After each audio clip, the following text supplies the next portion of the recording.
Hello, everyone.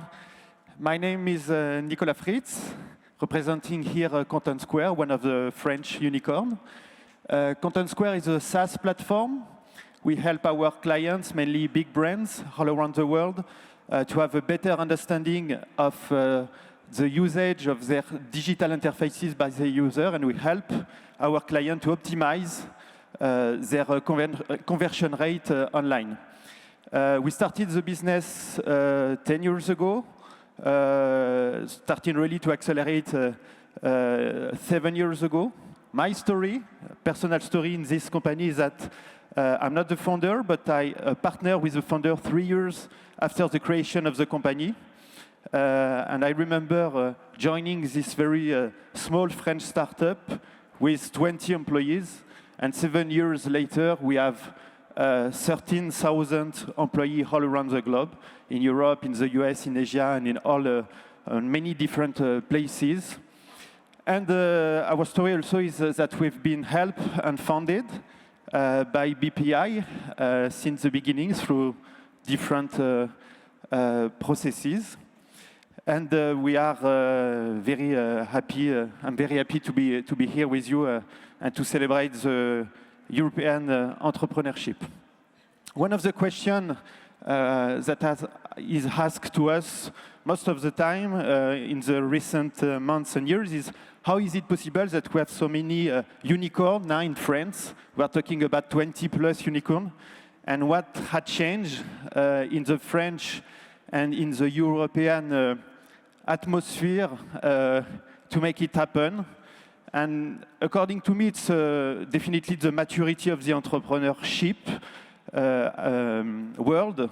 First, according to me, it's the maturity of the entrepreneur. I remember that 10 or 15 years ago, one of the most important, when an entrepreneur, thought about his journey as an entrepreneur, the idea was to create a French company and maybe a European company, but then to sell the company to someone else and maybe to for example, a US big firm. And it's not the case anymore. If you take the example of Content Square, we did acquire our number one competitor in the US, becoming the global leader on our market. So I think that definitely the entrepreneur, at least that's what I see in France, they are much, much more ambitious than they used to be, and they see global almost day one. And the second big aspect is that definitely it's the ecosystem, and at least the French ecosystem, but I think also the European ecosystem, but definitely the French ecosystem is much, much more mature.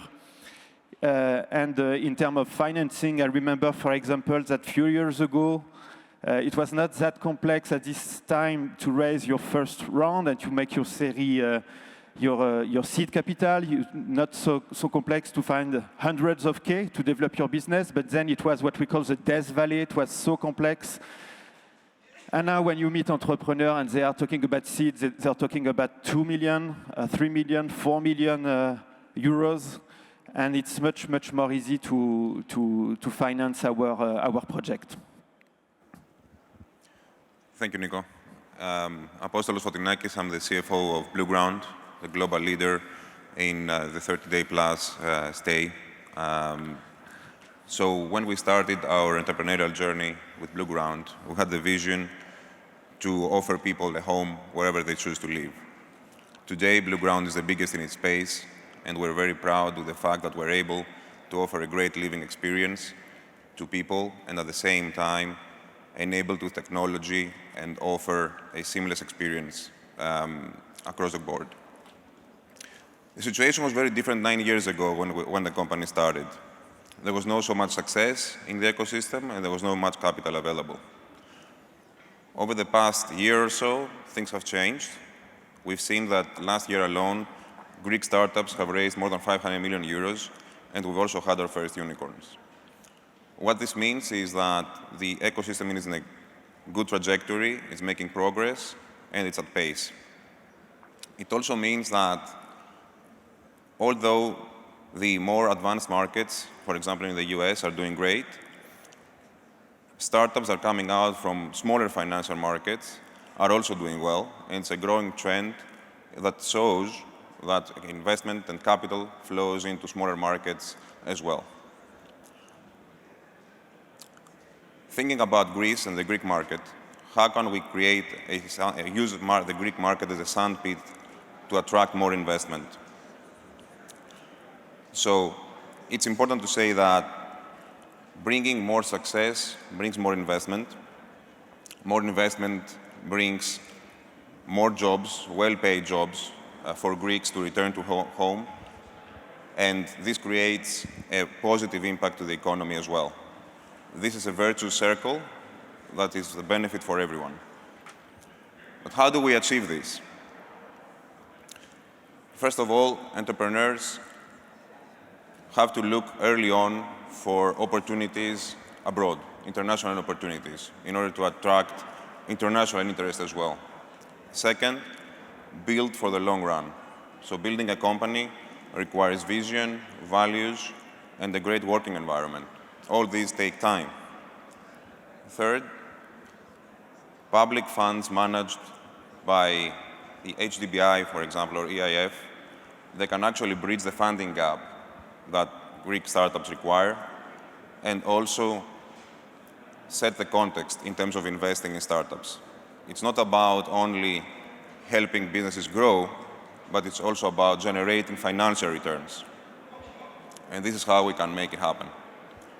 Now, despite the fact that over the past about 10 years, valuations of Greek startups have risen from about 300 million to 8 billion today, still the amount of funds that is flowing through the ecosystem is below the European average. This means that we're on the right track, but we still need to accelerate.